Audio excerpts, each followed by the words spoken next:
Welcome to the program. Thanks for joining us today. It is a little rainy day here today. I know. We want to say it's a wonderful day, but actually all week it was wonderful. It was. It's not so wonderful now. And of course, as soon as we're having guests coming into town, the weather does not cooperate. That's okay. That's okay. That's all right. That's right. We need the rain and, whatever. And, we are so glad you joined us. I think this is actually an important topic, and it's going to be a great subject for us to talk about. It's a very honest topic. Yes. I think that's the thing. Yeah, it's very real. Anyway, we are in the midst of a survey. So if you haven't taken our Messy Family Ministry take the survey. So we do this every year, and this survey is really, really important to us and our planning as we look out at the new year. So even if this is your first time listening, we would value your time, and we will. And first impressions are good too. You know what I mean? So if you just started listening, or you haven't listened in a while, or you're listening forever, everybody in between. Yeah. And I think I mentioned this last time, but even getting your spouse to do it, because it's really interesting. Even if they're on the periphery or what have you, it's really good to get their insight and see perspective for us, because we're really wondering what are some of the great challenges that couples are facing today. Exactly. As well as what do they see as a need to strengthen their marriage, to strengthen their family life, to strengthen their role as moms and dads, and as well as things that we should do, travels and courses and events and topics and so forth. And as most of you know, we are a nonprofit. We survive on donations and the generosity of other people. And even if you can't be a donor, of course, we would love if everybody was a donor, but even if you can't be a donor, this is a way that you can help us raise money, because we use this when we apply for grants and when we go to foundations and things like that. So just to share who we're serving. It's just, it's really great. Exactly. And speaking of fundraising, we are coming towards our normal annual appeal, which will come a little bit later. Yes. And we have some, I'm not going to say anything just yet, but we have some very exciting, changes to some of our donor gifts. A lot of people are familiar with our Advent box and our Christmas box, and we have an Advent book that we do. And we have some exciting partnerships that we're working on. Yeah, it'll be good. It'll be good. All right. So looking at, I'll go to this. So we, our third child child is the wrong way to say, adult child, married. Maura, we can say her name. Yeah. Okay, our daughter Maura, who is our third, married to Alex. And had a baby and just had the baptism. Yes, in Cincinnati. And shout out to Cincinnati. It was such a great time. It's actually really always time being there with them, but it's like there's something beautiful community in Cincinnati, really is so much. Like amazing people there and amazing priests. We met Father Roger from Francis Bacon. No, Roger Bacon. Yes. I always say the wrong name. Roger Bacon High School, right? Right. But he was the godfather. And then we got to see Father Zach Cecil again. He married Maura. Now he baptized her first daughter. Great priest. Oh, wonderful. And a seminarian there, Curtis, I had a long conversation with. It was just so great. I just feel like the Catholic Church is alive and well in Cincinnati. It's beautiful. It is beautiful. But it really struck me driving home, and you'll see how some of this weaves into the topic Some of these conversations, yes. But we were thinking about the changes that come, right? New babies, and we get emails and we get people contacting us like, what do I do? How do I deal with this? There is no more dramatic change in your life than being born or having a new child, right? Your life changes so dramatically. Of course, life changes when you get married, but it's like you were already in a romantic relationship. You were already in a relationship heading towards marriage, and it kind of builds gradually. Mm-hmm. Now, but then life throws some curveballs at us. So the first big change is just having a child. That's right. But then the hits just keep on coming after that. It's like, then you have 3 kids under 5. Then you have kids in school and you have drama, and then you have teenagers. And then I hate to tell you guys, but it never ends because then you have adult children. Yeah, well, and then it's just like, there's always changes. And I went to my granddaughter's preschool, right? And just, the challenges of going to school and if you're homeschooling or if you're, even on the kind of the challenging side, like you have a loss of a job or there's just drama. Like there's all these things that surround us that can build up some stress. Mm-hmm. That can add some anxiety to our lives, right? And all of these things don't go away.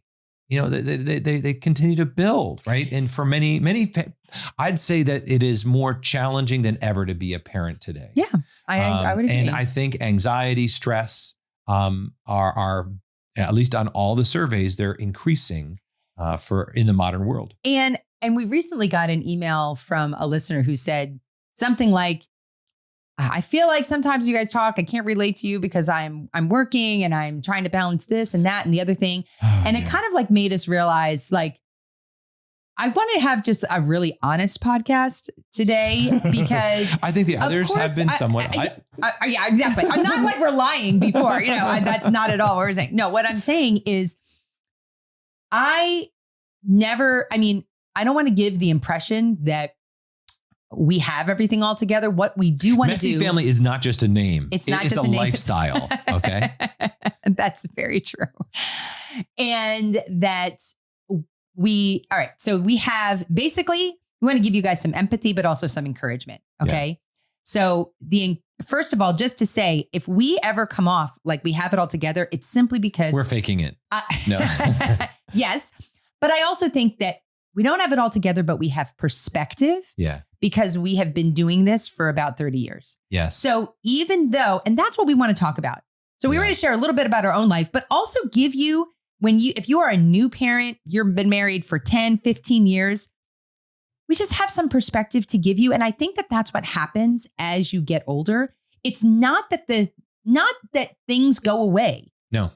But it's that you still have some of the same problems, but the way you see them is so different, or it can be so different. And that's what we want to encourage you. Yeah, because I think that I would oftentimes, as a young dad, look out at some of these families and look at them with kind of older families that look like they had it all together. And I kind of idolized them. And what I realized is that I was comparing my beginning to their middle or kind of end of their parenting. And I realized much later that, they went through some of the same exact stuff or even harder. And I didn't realize all the stuff that they were currently going through, and so just for us, we have teenagers, we've had many teenagers over the years, and sometimes teenagers can be moody. Yeah. Sometimes teenagers can mope around, and as you're seeing, We're counting on the fact our teenagers are not listening to the podcast, but maybe they are. We have 3 in our house right now. But we're not talking about anyone. I won't mention their names. But you start to wonder, is there something wrong? Exactly. Is there something really dramatically? Because sometimes your mind plays tricks on you and you go to the worst case scenario. I always go to the worst case scenario. I feel really? I don't know. I kind of do. Well, and I also think sometimes different people think about things more. When I see my teenagers just like being really tired or moping around or whatever, I just start thinking like, are they okay? Are they getting depressed? Are they dealing with anxiety? There's stuff happening at school that they're not telling me. Am I too involved in their lives? Am I not involved enough in their lives? And I kind of like operate from this place of thinking, what are they going to come back 10 years from now and be like, you never did this, or you always did this, or, and I'm always thinking about like, okay, how are they going to take this, and that gives a certain amount of stress, and then there's like breakthrough moments when, you sit down and talk and they give me a big smile and I'm like, okay, all right, it looks like they're okay. But there's always those concerns that you carry around with you as you are launching these young adults into the world, and did I do enough to prepare them? Did I have all the conversations I'm supposed to have? How is the relationship with God? Are they going to confession? Are they, in a state of grace? Like all of these things that you can be overwhelmed, by worry, And just thinking of anxiety and overwhelm that we've experienced. I mean, the first thing that comes to mind for me, and tell me if you experience this differently, but was when I was out of work. There's a number of years ago. But when I couldn't put food on the table, that was extremely stressful, right? And that's just like, it's trite to say that, but for those months that happened, that I couldn't find a job, and it was frustrating. It was demoralizing. I felt like I couldn't do what I was meant to do, and we'll get to kind of the end story of how I worked out of this in some ways.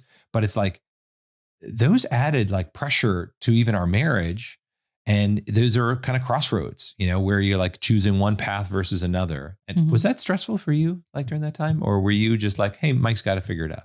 I had, even though women, they say that women don't compartmentalize, we kind of do, because I just was so involved in all of the children that we had at that time, and just like worrying about schooling them and doing what we could do, like inside the home. But the thing is that was whatever 15 years ago, but that's not like ancient history. Like we still deal with things today. Yeah. Like and that's what we're trying to say is that like, yes, you go through hard things that you come through on the other side, but then other new hard things keep coming. They don't stop, right? It doesn't stop. Like even just recently we had one of our children had outside of our home witnessed two adults in her life who were just basically out of control. And it was, I don't want to say traumatic seems a strong word, but it was very upsetting to her. And that's not something that we necessarily could control, but that's something that is now adding stress to our life because now we have to deal with that. That's right. We have to talk with her. We didn't plan on it. We didn't come to it. Yeah, and we have to deal with our own emotions as far as our, being angry at those adults. How do we deal with that going forward? How do we help our daughter process what happened? Like all of those things. Those are things that we're dealing with today. Like that's what I mean. Like we don't have, this is our really real life that we deal with, just like you do, just like all of our listeners do. And then there's all the like things like, again, at things outside of our house, preteen girl drama, like girls there's always stuff going on with girls, I feel like anyway. And it's nothing it's insurmountable. And this is what I'm saying too, is the perspective is that since we have older daughters, we've seen this happen before. We've weathered this, yeah, exactly. And that's actually really, I mean, I don't want to get too far ahead of us, but it's that gives us a little bit of more calm in the storm because we've weathered these storms before. We have been through this. We've been on this road before. Right. It's still not fun going through, seeing your daughter like upset or trying to help her deal with her emotions, deal with friends' emotions, like all of that. Like it's still not fun, but we have a different perspective than we did 10 years ago. That's right. When we had girls going through this, simply because we've done it before. Yeah. Yeah. And then simple little things like even in our home. And it's just like, cars that break down, and then I don't know water softeners that have been broken that Mike has not even had time to like go and buy. And it's like these are maybe not important things, but they are important, right? It's like things you have to do. You got to take care of. And getting the time to do it. I feel like, we're doing this, we're doing that, we're keep moving. Right. Like it always feels like there's all these little things that are just volunteering for our kids' sports teams, because like when you have kids involved in sports. And I see all these other moms doing so much. I'm like, I really should volunteer for the concession stand. I know, but it's just like, when you're dealing with 5 different sports teams, it's like one volunteer like per season. It's just like, this is a lot. Yeah. How do we do all of this? Yes. And not lose our bleeping minds? That's right. There you go. That's the question, isn't it? All right. So when you have these things, and again, you guys fill in, just we're going to pause for a second and say, okay, what are some of those challenging, stressful moments in your family right now? Like what's bringing you some anxiety? What's bringing you some stress? Just think about those things. Don't drive off the road. All right. And then what do you do? Right. That's the question, isn't it? And so we've got really 2 basic options. You ignore them or you do something about it. And let's just talk about the ignore for a second. Are those 2 options? I guess they really are. Really, right? I mean, what else are you going to do? Or you ignore it, and you don't do anything. You just allow it to sit there and stress you out. That's right. Ignore it and hope it will go away. Right. Yeah. Hoping is not a plan. Hoping is not a plan. So I was listening to, we've had him on the podcast before, John Deloney, he was on with Dave Ramsey and he used this line. Because we listen to podcasts too. We do. And, but John had this great line. He says, many people, and he had this new book on anxiety or whatever. And I think that's what it was on. We'll put it in the show notes. That's right. But John had this line where he said, many people are just putting duct tape over their gas gauge, knowing that they're about to run out of gas. Meaning, do we just ignore stuff in our lives, stuff that's going on, the stresses, the anxieties, while you're running on empty? So it's like, so we have to ask the question, is our marriage running on empty? Yeah. Do we feel like our family life is running on empty and we've just simply duct taped that gas gauge and we know it's there, but we just can't ignore, we're just ignoring it because we don't know what to do. Yeah. Right. And I think it's important for us to recognize that sometimes we all fall into that trap. And there are things that we should just say, I don't have time for. But what happens is that when we do it, I can think of like 3 things right now. I'm like, there's a pile of papers over there that I should be taking care of. I'm ignoring it. Right. And those things pile, probably a bad idea. Pile up. Yes, right? That's true. That's true. But if they're unimportant things, that's maybe okay. Right. But if they're either bothering you, stressing you out, because when you get that pile and you kind of like throw things in a closet and emotionally, and you throw it in the closet, keep closing the closet door. In the beginning, maybe it's just a pair of shoes. But then if it's like, oh my gosh, I can barely open the door, that's going to flood out. That's going to swamp you. That's going to overwhelm you. And it will be as if I don't even want to go in. I'm going to seal that door. I'm going to go find another closet and start filling that up. Well, the other thing too, is that your children's lives, their childhoods don't last forever, you know? Yeah. And if you spend 10 years stuffing down emotional things, not even just like the pile of papers or the water softener that needs to be bought, for years. But if you are stuffing down issues that you see with your kids or issues you see with yourself or issues you see in your marriage, it's like their childhoods don't last forever. Right. And they have these sensitive periods where they're learning things and we don't have time. Like we don't have the time to just ignore, because before you know it, your kids will be teenagers and they're gone. That's right. That's right. And if it's emotional issues or emotional things, when you're stuffing it down, it will likely come out in the wrong way. And you don't want to do that. We don't want to do that. It doesn't mean we have to just dredge through all the stuff in our lives at one fell swoop. But it's also your family life is too important. Yes. Your family is too important to the world. And this is why we do this podcast, because family life, especially Catholic family life, is important, not just even if it would be enough just to say it's important for your marriage and your children. Right. But in addition to that, it's important for the world. Yeah. And so you have the choice of either ignoring that stuff or doing something about it. Yeah. But then it's often like, well, then what do I do? And too many people feel like they can just, with their sheer will or grit, just white knuckle it through whatever the challenging moments are. Mm-hmm. And sometimes that's okay for a short period of time. We've all done that. Sure. Right? And I can't deal with this right now. So I just need to continue to whatever, go to school, go to work, pay the bills, blah, blah, blah. Yeah. But white knuckling it is not a long-term strategy. Yeah. Just simply saying, I'm just going to do this by the power of my will. And I'm not going to look at all the stuff that actually really needs to be evaluated and put into its right place. Right. So when we want to look at this, again, maybe the stress or anxiety has turned to be overwhelming.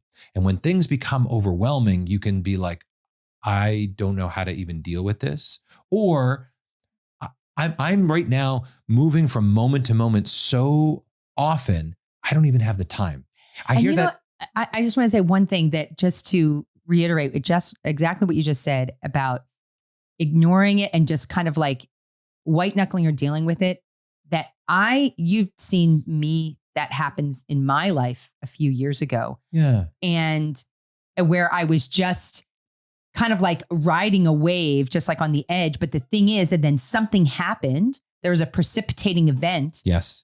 And I was completely bowled over. Yeah. And it just went. It was a full wipeout. It was a full wipeout that was very difficult. It took a long time. Took a long time, like a year probably of just kind of going to counseling, working through things, stepping way back from a whole bunch of things, and so guys, don't do that. Don't follow my example. Do as I say, not as I do.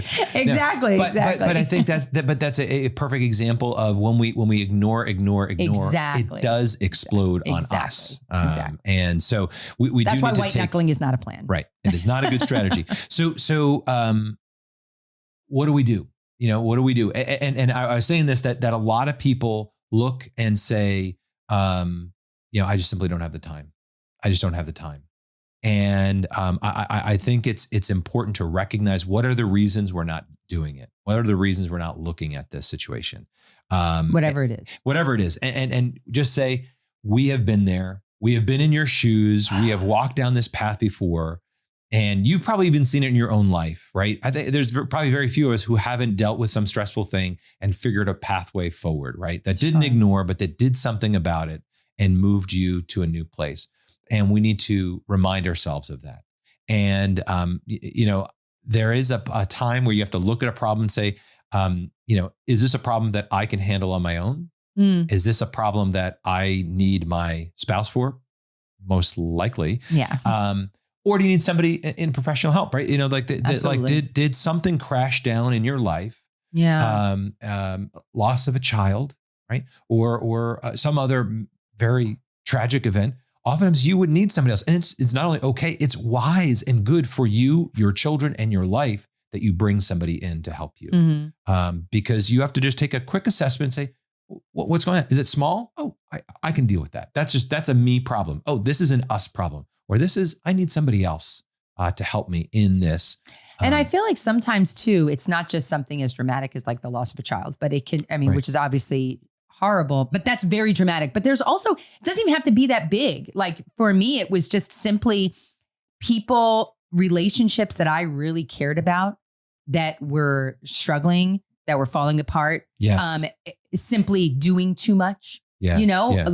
Working too hard. It got to overwhelm. Yeah. Right? Being responsible, taking on responsibilities. And just in my personality, that responsibility is a big deal. And so I couldn't just let things go and just be like, oh, well, I just can't do that. No, it was like putting pressure, psychological pressure, emotional pressure on myself that didn't really need to be there. That's right. And it's like you build things up. Sometimes we build things up, and this is where we're going to get into the part of the solution. But just to say, the problem comes when we build things up in our mind that are much more important than they are in reality. Yeah. Yeah. And just recognizing that, wait a second, step back. If you quit this thing, would lives be lost? Perspective. Right? Yes, exactly. And it's so important to gain perspective, because when you lose perspective, that's when we can start to feel overwhelmed and stressed. And that's what we want to kind of give you from our wisdom that we've gained from many our mistakes. Yes, that's right. That's right. And just through living life, and that's how what we do. We gain wisdom from people who are older than us, that's right. which is really great. So. All right. So what we want to do is propose to you a pathway out. There you go. And so the first thing we need to do is just on a very simple level is, number one, take back your life. Right? We need you to stop giving up or yielding ground to things that simply don't matter. Right? Things that are seemingly important, or maybe expectations. Right, exactly what I was saying. You build up these things in your mind, and sometimes you have to stop and just be like, you know what? We have to start managing those things in our life and not allowing them to just be overwhelming. Because if you don't manage the stuff in your life, those things will manage you. Right. And instead of simply looking out at our kids and saying, all right, we're just too stressed to do all of these things. Like I had a dad in the dad's course just asked me, he's like, hey, you have all these kids. And he says, you guys have talked about like special time and all these different things. And he says, and I feel bad saying this. He says, but I've got a busy job. I don't have as many kids as you do, but I'm like, how did you find time for all this? And sometimes we just need to say, hey, I'm not going to let the stuff in my life rule me. I'm not going to let my schedule rule me. I'm going to create my schedule to Say, this is my life. And I am going to take time for the things that matter most. And also, for this young dad, I was like, everything you're doing sounds great. Yeah. I think too many times I think he had too high expectations even for himself, because when he told you the things that he was doing, Mike was like, you're awesome. Oh, you're rocking it. Yeah. But in his mind, he was kind of building it up. Like, I need to do all of these other things. And Mike's like, you know what? Let's just look at what you're doing and recognize that you're doing great where you are. Right. And so the first advice we have for you is just call a timeout. Say, take your life back by simply saying, I'm not going to, whether it be false expectations, whether it be very busy schedules, whatever's going on, just say timeout.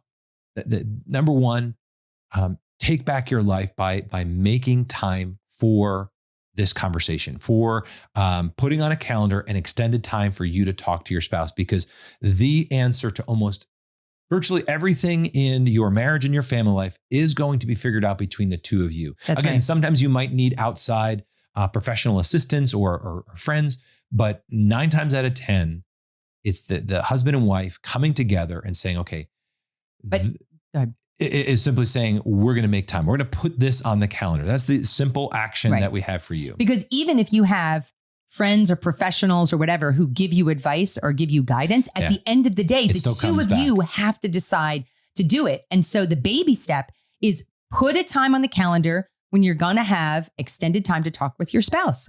Right. Where's extended time? Meaning 3 to 4 hours. Depending on the topic, children, right? Yeah. Without the children, that's not late at night. Like, you have got to take the time to talk to your spouse. That's the only way that you're going to get out of the little gerbil wheel, that's right. that you're on, that is your life, is to take time to talk to your vocational partner, your spouse, and your greatest counselor. Again, even if this is an issue that this you alone are facing, the two of you probably should solve it together. Yes. And that getting the two of you on the same page requires time. And that's the first thing you need to do. Sometimes it's just talking about it. That's right. So first, that's our first baby step. Put on the calendar today. If you are totally stressed out with your life, put on the calendar when you're going to go out with your spouse, 3 to 4 hours to talk about whatever it is that you need to talk about. Okay. Number one. And that is number two. And number two, don't get trapped in the weeds. Yeah. Too many times we get very fixated. We have those blinders on to what's right in front of us, what's happening now, what's urgent and right here. And we need to lift our heads up. And again, we talk about this idea that sometimes we just get so focused and we're just going day to day to day to day. But there are these things that are either in the background or these expectations that are playing in our heads. Maybe you're looking at your life and you're like, how did I get here? Was that Talking Head song? This isn't my beautiful house. This isn't my beautiful wife. How did I get here? But it's this idea that, or is that REM? I can't remember. It's Talking Heads. Anyway, I think it's the Talking Head. I think so. The days go by. Anyway, somebody's right. You're gonna email us. Anyway, but you sometimes get to this place where you are married, have a bunch of kids, or whatever that means for you, and you're like, "How did I get here? This wasn't the plan I had." Or maybe again, some curveball that comes to your way, and you're like, "How did I?" The expectation or the ideal that I have set in my mind of what marriage and family was going to be.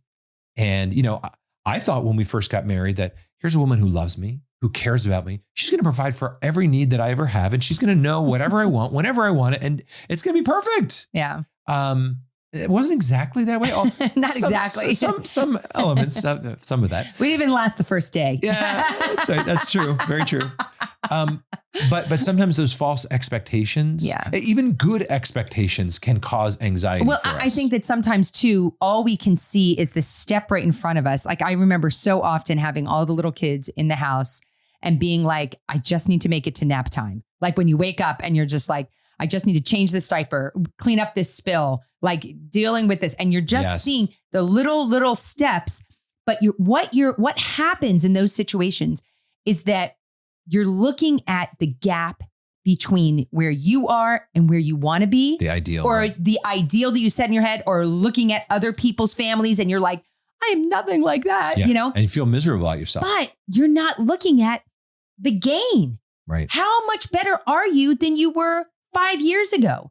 How much have you learned from what you learned even 3 years ago? Look at your children. They're alive. They're healthy. They're learning. Maybe they don't know how to read yet, but look what they do know. Look at the situation that where you were before and where you are now. So it says that looking at the focusing on the gain and not the gap in front of you. And I think that really happens with young families or with any family. And that's what I mean about like us having perspective, that we still have those same struggles, but because we've been doing this parenting thing for so long, we can look back and be like, okay, we have had a lot of wins. We have learned a lot. We still have a lot to learn. And we've realized too that we don't get as stressed out because like, oh, we didn't do X, Y, and Z all perfectly. Oh, look, we have adult children that are actually healthy, holy, in not only relationship with us, passing on great and awesome faith and values that we really care about. Yeah. And I'm like, wow, let's just take a breath. Right. And it doesn't mean you don't stop trying. That's it just means your perspective is different. And we are less stressed out about certain little things than we were in the past. I just as an example, an analogy, I remember thinking that when I was homeschooling and one of the kids didn't learn like all of the different parts of speech, like at the end of second grade. And then in third grade, they were learning it again. Yeah. And then in fourth grade, they were learning it again. So I was like, okay, wait a second. These things are actually not important because it's not important. I was so stressed out about them learning it at this point in their education. But then I realized they're learning it up over and over again up until like high school. Yeah. So I was like, okay, you know what? I cannot get stressed out if they're not learning this particular lesson at this particular time. And I think that that's true for a lot of parenting. It's not that you don't teach it, but it's that you realize it's going to come around. And I think it's probably a better example or a better time to bring in that dad who was at this point, right? That he was measuring himself, what he thought or what he had the impression that we have done, right? And then I'm like, well, let me burst that bubble right now, right?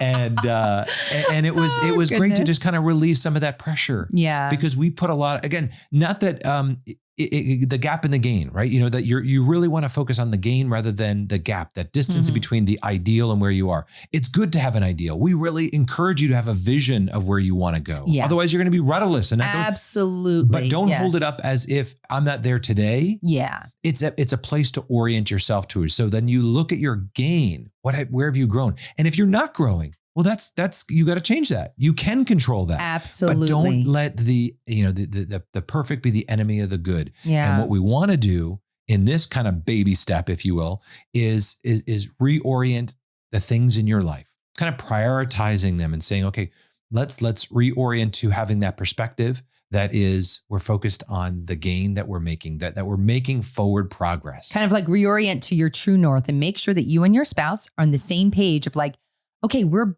still building this life together. That's right. And the operative word there is still. That's right. You are still building your life together, but you're moving in the same direction. Okay. Right. So during that talk that you have, you set aside the time. Then when you're talking, you talk about the past. You look at what you've learned. Yeah. You look at the lessons that you've learned and you just be like, okay, we're moving in the same direction. Moving in the same direction towards that true north, that true destination. Okay. And then third, do little things well. That's right. Basically, the atomic habits of the home. Yeah, right. That's right. The little habits that then have this cosmic, really, this dramatic positive impact and influence over you and your whole family. And when we try to do everything, we often get nothing done. And so what we're saying is focus in on the small stuff. Because in God's economy, it is the small that always shame the weak that shame the strong, the poor that shame the rich. You know, it's this beautiful sense that the small little things that are often hidden in your home, those little habits actually have a really pretty powerful impact. And the most powerful habits. Okay, so let's talk about when you're like, well, what do you mean habits? Do you mean like, doing like 10 push-ups like every day? Do you mean like reading every day or whatever? What are habits? So the most important habits you can do are going to be in regard to 3 areas of your life, the 3 most important areas of the home, because not all areas of your home are equal. for example, like doing the chores in the home, that's not as equal to your marriage. All That's right? right. We need to prioritize things.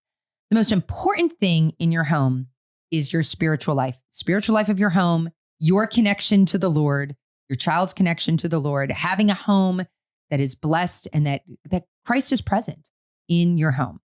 The next most important thing is your marriage. Your whole family is built upon your marriage, your covenant. And then the next most important thing is the formation of your children, your relationship with them and the relationship to each other. That's right.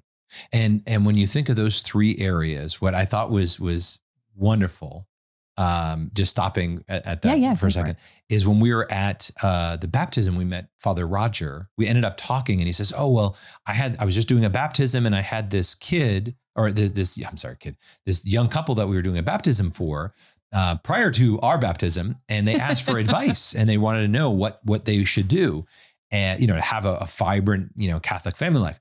And he says, well, I'm a celibate priest and he's an OFM. Franciscan, He's a Franciscan friar. Yeah. And he says, but something that we do as friars is every year we're creating a fraternal life plan. And I said, ooh, got my ears perked up. I said, I know some of this, but I didn't know all of it. And I said, so interesting. What do you ask them to do? And he says, this is what I told him. I said, we focus on three areas: contemplative, fraternal, and mission. Those are the three areas in our fraternal life plan. And we decide, what are we doing in those three areas? And I said, that really lines up with our spiritual leadership, contemplative, marriage as the foundation of your family, fraternal, and then finally mission. And for us, our mission is the formation of our children. That's right. Our investing in. It's the first mission of a married couple. And I said, well, we often wrap that all in a family culture. Yeah. But I love that's their three simple things, and that they look at that. I think this is just like the human experience. It is. No matter what your vocation is, I think that's like the human experience. That's what we need. And I think that, and I'm gonna layer on. I know exactly what you're gonna say. Okay, because then another three, because I love the rule of three. And see, this is what I've learned. I can read your mind now. You're pretty good at that. But three things we often talk about that a family imbues on on the members of the family, but also relate exactly to what we just talked about, is identity, belonging, and mission. And this is what a family imparts and confers, and family culture specifically confers on its members. Yeah. And if you think about identity, and correlate that, again, identity has multiple layers, but if you looked at it and said, what's our first and primary identity? It's as a son or daughter of God the Father, right? So identity. And then belonging. Where do we belong?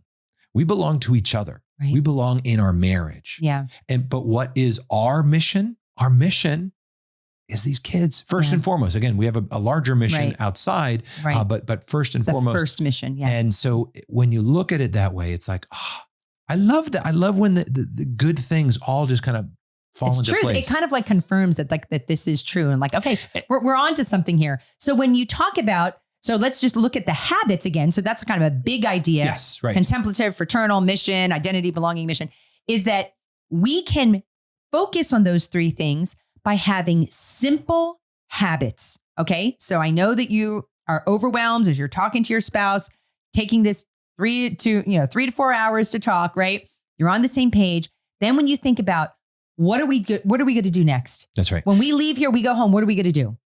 You are going to make a stupid, simple plan. Stupid, simple, guys. This is for your family's sanity. Right.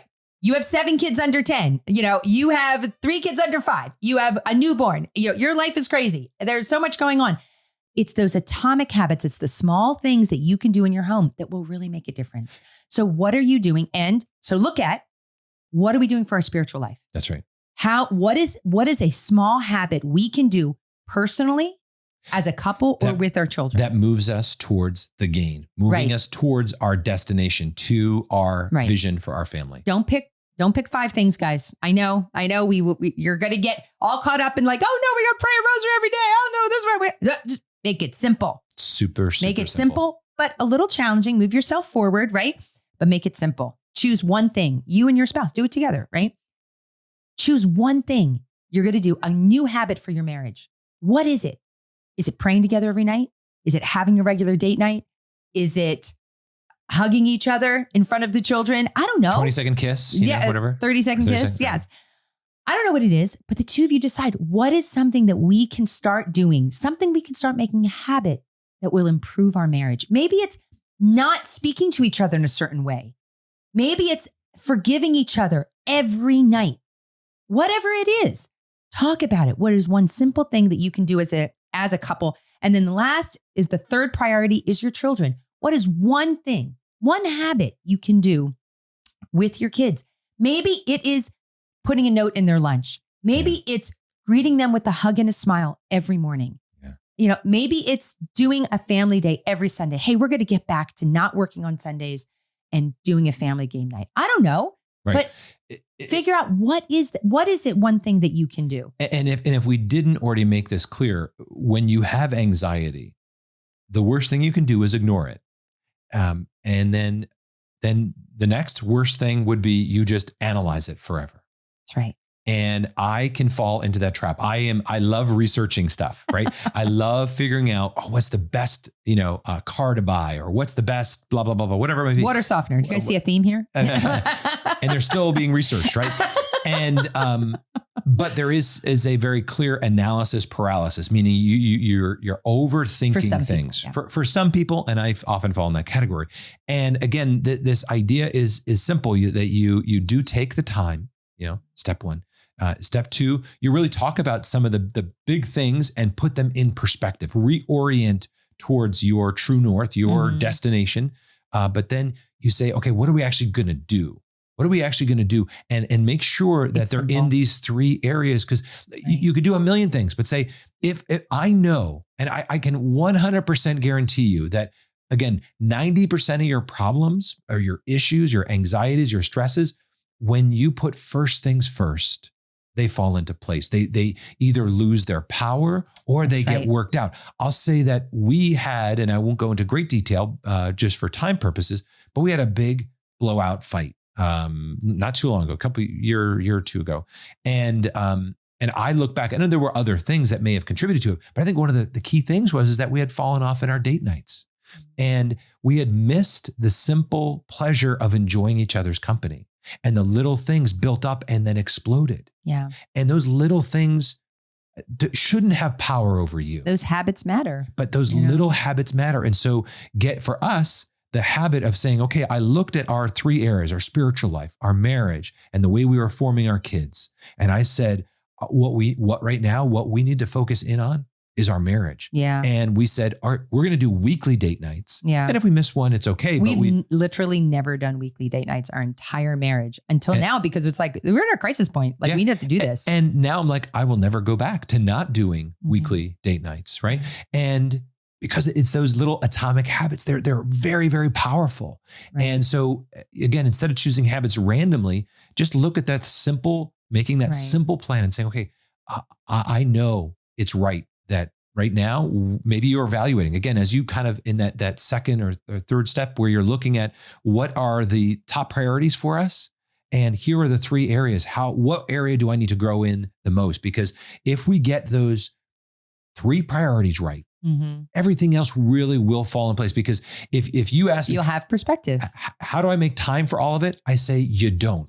You don't make time for all things. You make priority for these three things. And that actually goes into our last point. Yeah. So when last point here is every yes needs to be protected by 1,000 no's. That's right. And meaning, if you're going to say this is a priority, then you need to be able to say, well, this is not a priority. That's right. And when you begin to slowly look at your life and realize, hey, 80% of our life was caught up in things that maybe actually were not as important as the others, because I think maybe it's because we want to be nice. Everything is equal. Every for example, activity or every requirement or every expectation or every desire that we have is equal. No, they're not. Not all things are created equal, in the sense that there are in your family, your spiritual life, your marriage, and the formation of your children. Those are your top three. And if you're getting those habits and that priorities made in those areas,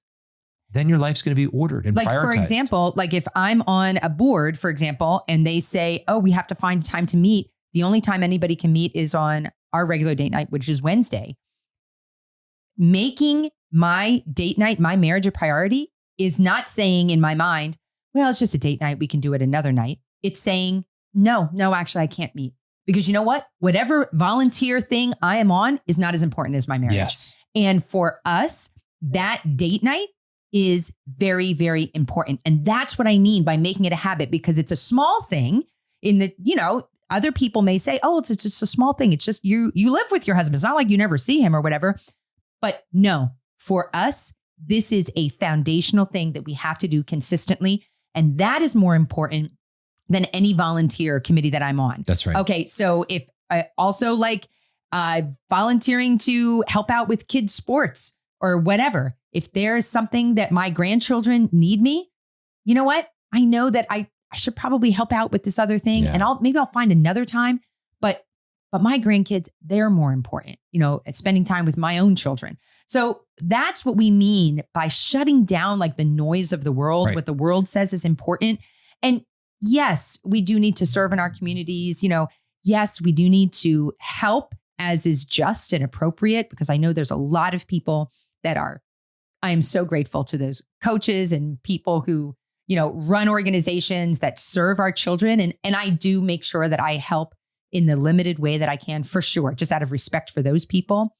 But you have got to keep it in priority order. If you are drowning, like you can't be grabbing onto other people to help them when you're drowning. Yes, you got to save yourself first. And we're trying to make this so simple, because when you try to, again, I already said this, but when you try to focus on everything, you don't see anything. Yeah. Everything gets lost. Everything, if everyone's special, then no one's special. Right. If everything's important, nothing's important. And so we need to have a clarity and a unity beyond together on what is most important. What is the priority? What is most important? And as you do this, you're probably recognizing, for those who have been listening for, I was like, hey, isn't this kind of like the family board meeting? Very astute of you, right? And if you've not heard of the family board meeting before, what are you doing with your life? We don't know where you've been, but we want to welcome you to the club. Really, this is a simple way of saying, and it really doesn't matter that if you follow our formula or not, but it's about having, the Franciscans would call it a fraternal life plan. And, we say that as a couple, you need to spend time at least once a year looking at the big stuff in your life. And then as those moments come up, those moments of anxiety, then you can refer back to, what are the decisions we made? What are the things that we know to be true? What is our orientation? How are we aligned as a couple and as a family? Are we spending our time and our money aligned with the things that really matter? And so we do have a free resource that we'd love to share with you. We'll had other podcasts on the family board meeting. But you can follow this worksheet, free download on how to do a family board meeting. Listen to our podcast on the family board meeting 2.0. Or you just do what we just said here. So maybe you could just go through what are the key takeaways. All right. So there's the 4 things that we want you to do. Take back your life. Get the time on the calendar, guys, that you are going to meet with your spouse. Don't email us and say, we're too busy to do anything. No, you're not. That's right. Put it on the calendar. Make a decision. Make the time to talk with your spouse. Number 2, don't get trapped in the weeds, guys. Lift your head up. Look at the game. Don't focus on the gap. 3rd, do those little things well. Start doing those atomic habits. Hey, what are these 3 things that we can start doing differently right away and make them stupid simple? And last, every yes needs to be protected by 1,000 no's. You've got to prioritize your life. And we'd like to propose, again, in this time out there, right? As you go out as a couple, wherever you're having it, just talk first about where you're at. Kind of say, when's the last, where am I feeling stressed right now? Am I feeling overwhelmed at all in my life? And then where do I need perspective and help from my spouse? So inviting your spouse in, whether it be your problem or what you see with regards to your family. And then what are the essential elements for our simple life plan to bring order to our lives? Because that's what it's all about. It's about bringing, how do you get rid of anxiety, stress, and you bring some order and you take action on it. That's really what it's all about. All right. Well, let's pray. Okay. In the name of the Father and the Son and the Holy Spirit. Amen. Heavenly Father, we thank you for the great gift that marriage and family life is for us individually. We pray for the couples listening right now, for those individuals and couples bring to mind the things that they need to bring order. We need to bring your priorities to their life. Give them the courage to make the time to have these conversations with their spouse and make a simple plan of how their atomic habits will grow and prosper in their family. In your name we pray. Amen. Amen. Father, Son, and Holy Spirit. Amen. And again, if you have a moment to take our survey, that would be super helpful. And we'll link below to the family board meeting free download for you. And until next time, may the Lord bless you and keep you.